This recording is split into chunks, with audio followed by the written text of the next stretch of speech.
Hello guys, join me. I know it's late on the East Coast, but I'm awake. If you're awake, join me. Tell me where you're signing in from. Hi guys. I'm going to talk about something that every one of you has experienced. I can guarantee it. So you have to just wait till people sign in, and then I will share with you what I believe every one of you has dealt with, certainly at least once in your life. And if you haven't, then you can tell us how you have escaped the clutches of what I'm about to talk about. So we have Saratoga, Toronto, hey Hanette, hi Tisha from San Francisco, Abbey from Sydney. Hi guys. So here's what I'm going to talk about today. How to deal with freaking unconscious people in your life. How do you deal with unconscious people? So in my practice as a therapist, sure enough, I get complaint after complaint. I have to say, by women, mostly, who are trying to awaken, and they have a hard time with, I have to say, sometimes the men in their lives or friends and family who simply don't awaken. Now what do? You're on this path, you're trying to awaken, and it's a shitstorm of unconsciousness all around you. What the hell do you do? How can you keep your sanity when you're surrounded by the bumbling idiocy that unconsciousness brings into your life?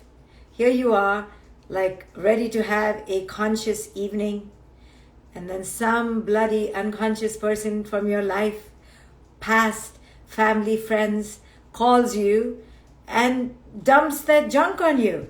Now what do? You're like, I was just sitting here. I was okay. So here's the thing. Women especially have created such abominations of themselves by putting up with negative behavior that to unravel the patterns, especially if you're a woman, is really hard. Tell me if what I'm saying is resonating or not. Now, why do I say especially women? Well, because, we happen to live. Diane says, first I need to inhale my essential oils. Yes, my kids do this to me all the time. Yes, I forgot the children, the unconscious children, the unconscious offspring that have come mostly from your partner's genetics. What about them? Here you are, like relaxing, ready to go to bed, and the unconscious children start. So why do I say women more than men have created abominations of themselves, patterns of destruction where they have given up their power, where they have created abysmal boundaries, where no one pays attention to who it is they are, where they've put everyone before them and now no one gives a hoot about them. Now they're in eternal misery, resentment, and burnout. Why women in particular?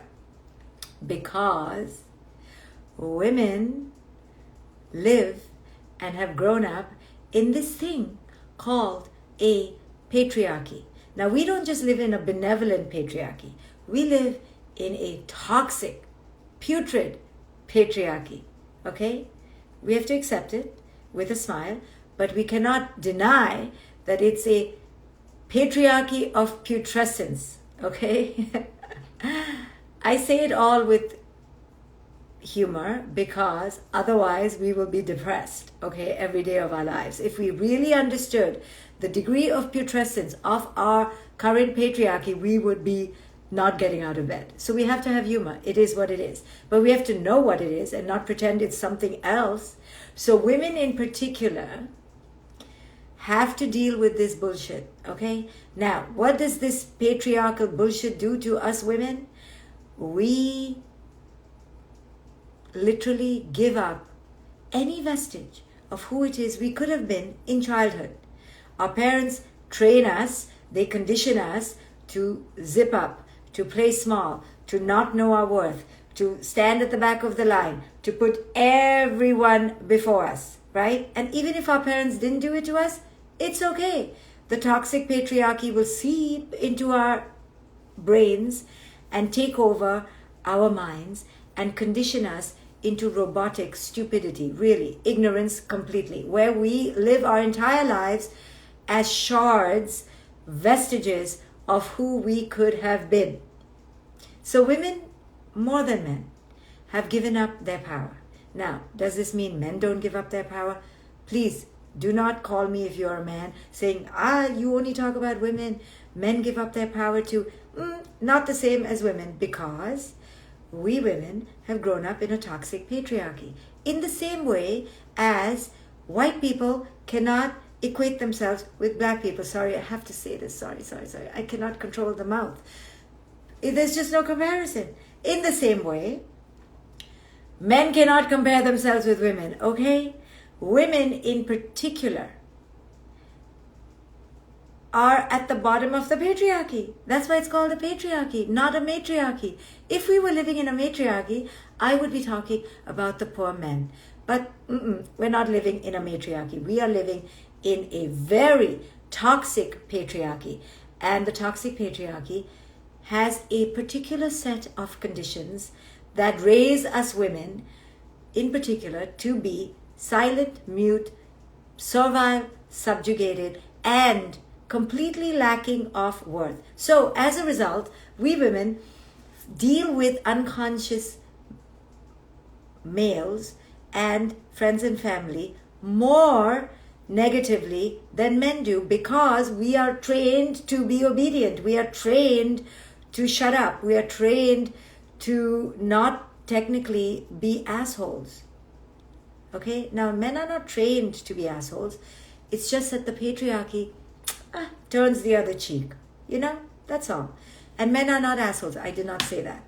I'm just saying that the patriarchy is toxic. Okay? So, how do we women deal with the unconsciousness around us? Well, we are asked to do something which is so hard for us women to do. Do you know what that is? What do we need to do when we deal with unconscious people that we women have a really hard time doing? What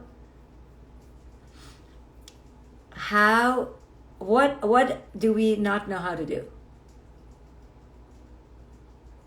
I'm reading your comments.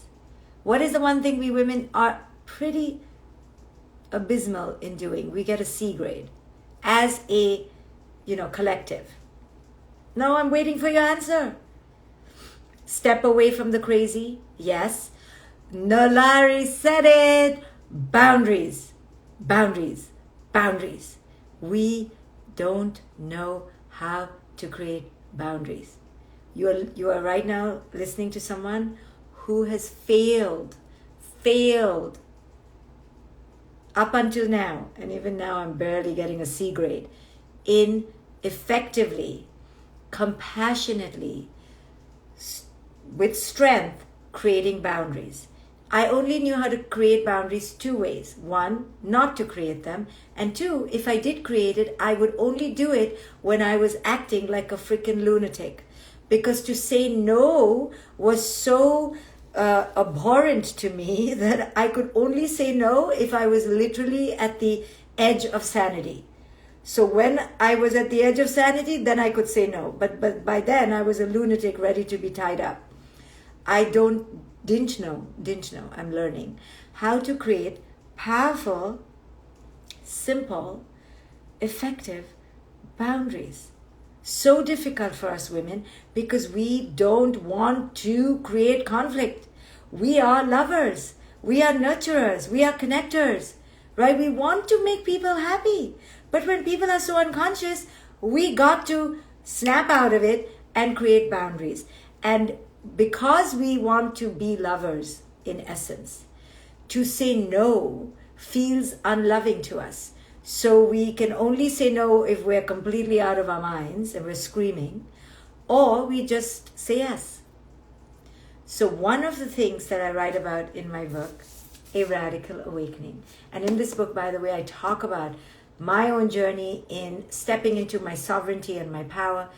Take my course, my 10-day course at aradicalawakening.com. I'm going to talk about this stuff with all you women, and we're going to go deep and dirty into our issues and how to break free. So take my course. You get 3 books for free with the course. It's my only course in 2021.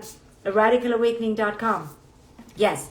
So the only way that I realized that I could finally create boundaries was when my own self-love was greater than my love for being the pleaser, right? This is our problem. We are so attached to an image of ourselves as the good one, as the connector, as the mother, as the nurturer, as the appeaser. That image is the way we have gotten worth. That's how we got our parents to adulate us or to love us or to give us validation. So that image of ourselves as being the pleaser, as being the nurturer, as being the connector, the team builder, the mother of the family, right, so to speak. That image is what we believe ourselves to be. So for the sake of that image, we will do anything to keep the peace, including letting people walk all over us. My daughter once told me when she was around 14, now she's 18, she's like, Mom, you're like those really plush carpets, those soft, furry, thick carpets. And I was like, I am?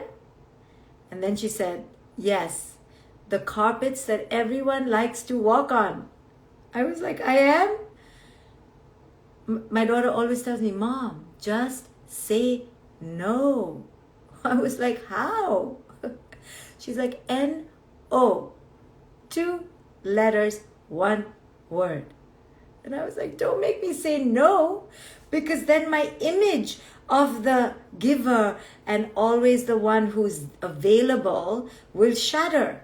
And I like that image. I think that image gives me respect and validation. Without that image, who are we? And that is the struggle. Deep down in the heart, the mind, and the psyche of the empathic woman. She is doomed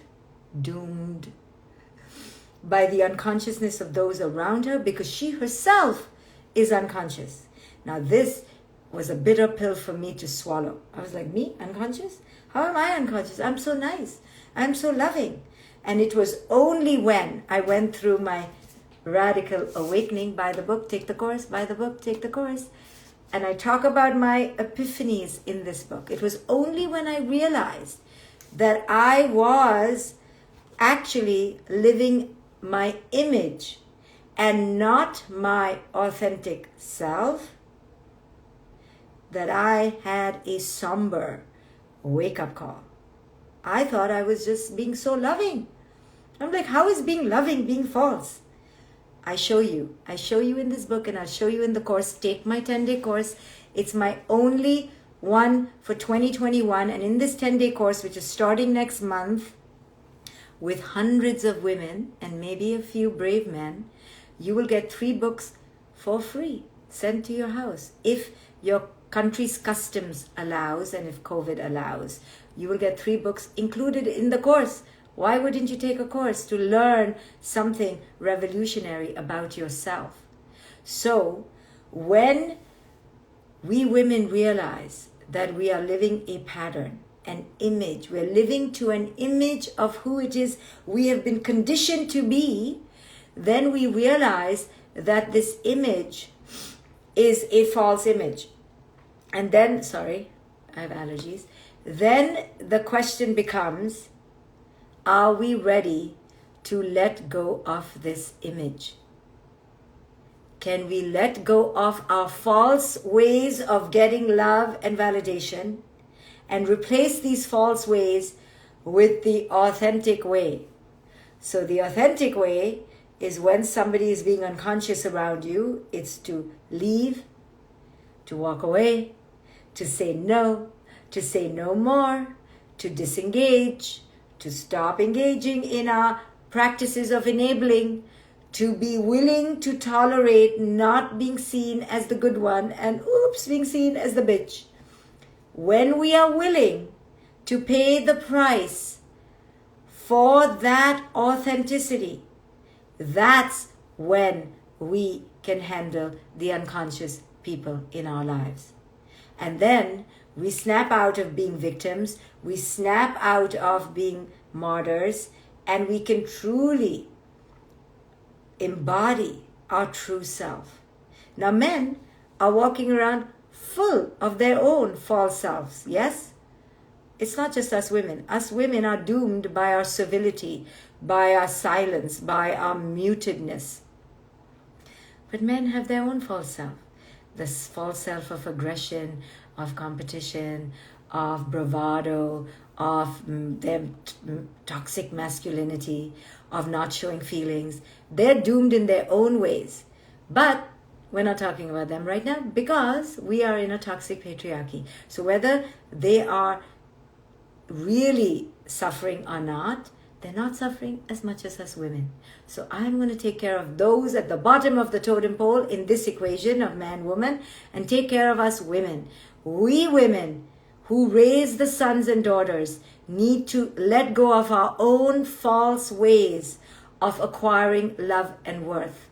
And when we let go of our false ways of acquiring, buying, purchasing, begging for love and worth in all false ways, then we step into our authentic power. When we step into our authentic power, we raise our children to not develop false ways to beg for love and worth and to step into their authentic power. Now we begin to turn the tide, we begin to disrupt the legacies of family patterns, and we begin to become the disruptors of the mainstream cultural conditioning. We begin to change the tide.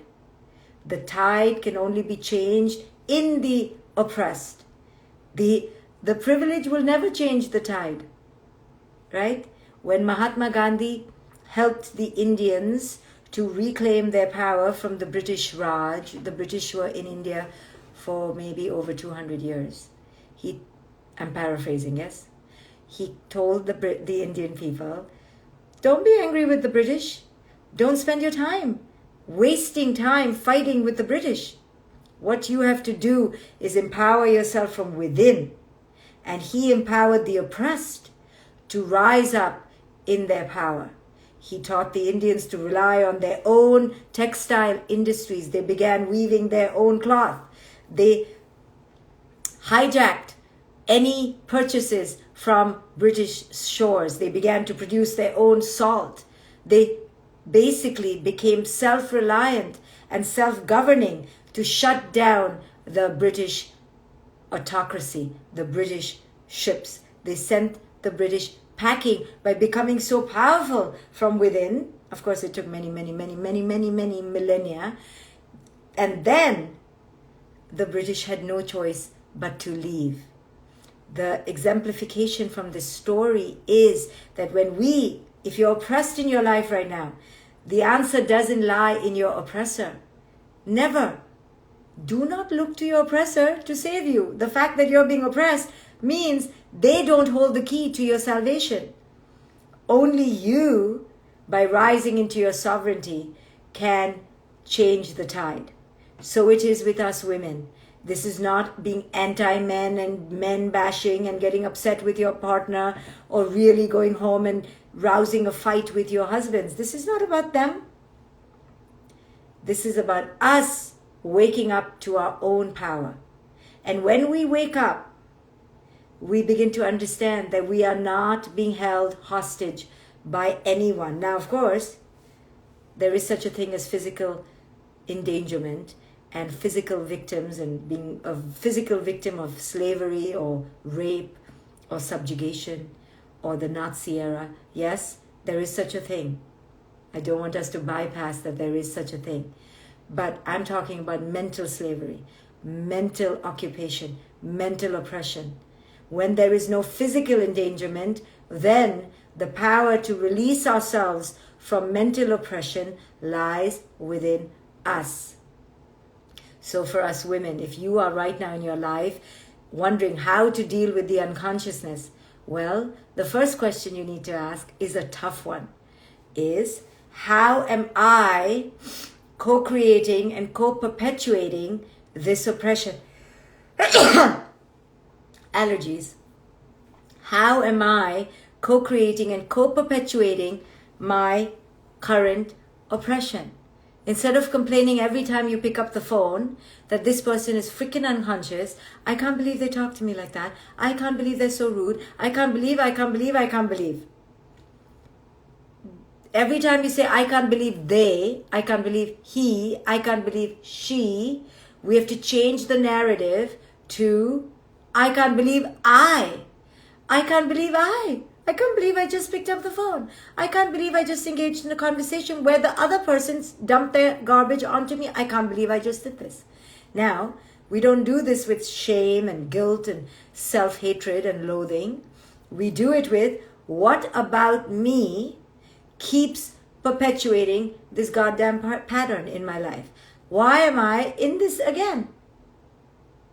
With compassion, with humor, and with a lot of curiosity. Willing to say, I am somehow perpetuating this pattern, aren't I? This person feels that they can always treat me like this. Must be something I'm giving off, right? Without shame, without abnegation, without loathing. We have to do this as an act of self-love. We don't become the oppressor to ourselves after getting rid of the external oppressor. We have to take ownership of ourselves with compassion and love. So the greatest act of self-love is to say, how do I break my own bloody patterns? How do I change my own destiny? How do I stop this from happening to me every single day where I'm constantly surprised? Oh. And part of it is accepting the other person's raving lunacy, okay? We have to say, oh, this person is really unconscious. Why am I engaging with this unconscious person? The only reason I'm engaging with this unconscious person is because I am not understanding that they are unconscious. It's not getting in. Oh, because I'm in a fantasy. I'm in my own denial. I'm in my own movie. That they are not unconscious. It must be me, right? We blame ourselves. Or we're so attached to that image of fixing everybody, of cleaning up their crap, of being the rescuer or the savior. We're like, oh, I'll just keep doing my thing. No. Part of waking up is understanding that the other person is maybe a raving lunatic and really unconscious. But we release them. We let them go. Because when somebody's a raving lunatic and completely unconscious, we must detach from them. We have to. That is an act of self-love. When our own self-love rises beyond our love for the image of who it is we want to be, now we begin to deal with the unconscious people in our lives with powerful boundaries. Then saying no doesn't even need to be a word that is uttered. Your energy shuts down. You do not welcome them in your life anymore. You are okay with them hating you because they are unconscious. You're like, why do I need love from an unconscious person? Have you ever asked yourself, why do you need love from unconscious people? Only because we are unconscious ourselves. When we rise and awaken to our own power, we stop needing love from unconscious people. We run away from unconscious people. With compassion, with love, we peace out really fast. So the greatest mental health is to recognize the mental health of other people, aka the mental dysfunction of other people, with love and compassion. You're like, I've been there. I've been crazy myself, but I'm getting out of my crazy. But I see that you are still in your crazy. So I cannot play with crazy anymore because I am doing this thing called self-love. And part of my practice in self-love is to say bye to crazy. Now, playing with crazy is an addiction, okay?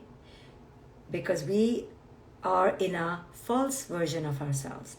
Being in our false version is an addiction. It's all we know how to do. How are we going to stop doing what we've done all our lives? That is where radical awakening comes about. Do you see how thick this book is? It's a thick book because I have written a whole process for how you should awaken from your unconscious patterns. It's not a motivational speech. You know, you can't just listen to somebody and go, okay, tomorrow I'm going to break out of my unconscious patterns. Try it. The pattern doesn't leave you until you radically awaken. So I am doing a 10-day course. If you liked this talk, something resonated, something said, maybe I need to learn how to radically awaken, take my course. The link is everywhere. You get 3 books with the course. If COVID and your country's customs cooperate, you will get 3 books. And it's the only course I'm doing in 2021. There is an early bird. I think it's ending any moment. I don't remember the date. I'm not good with details. And I'm not fear-mongering, but the early bird is ending soon. So get your good price, get your 3 books, enroll for my only course in 2021 where I talk about how you can break free of your patterns, how you can get real with yourself, how you can walk away from crazy and make your inner voice the voice you follow. Make your inner calling the only vision for yourself. No more playing to the tune of the other, only playing to the tune of your inner calling. You are the most important person in your life. If you are not living aligned, you are wasting your life. I didn't wait. Nothing is a waste, yes?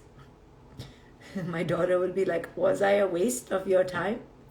What I mean by that, to clean up what I just said, is that I was just wasting my time developing my authentic self. I was just wasting my time living somebody I didn't need to be. But I thought I needed to be that person to get love and worth. And you are doing that too. So if you are in your life right now playing small, playing at the back of the line, playing after everybody else gets their turn, then you need this course. It's called A Radical Awakening. The link is there. It's my only course for 2021. You get 3 books included. Early bird is ending soon. Join me and hundreds of other women to radically awaken, to disrupt your patterns, to change your life from inauthentic to sovereign, from external to internal. It is time for you to wake up to your inner calling. So join me on my course. Thank you for listening to me. Let's awaken. Bye, guys. The link should be somewhere. Can somebody post the link? Jennifer, if you don't see the link, then come back to this video and I'm going to be posting the link after this talk. But you could go to aradicalawakening.com and learn about the book, and there's a link there that says buy 10-day course here. aradicalawakening.com, buy 10-day course here. It's like a big banner. Click that and you will be taken to the course page, and you have to sign an acknowledgement that you will not sue me if the books don't reach, but I am pledging to send 3 books each with every registration, and you get a 10-day course. It's a win-win. Early bird is ending soon, guys. Bye.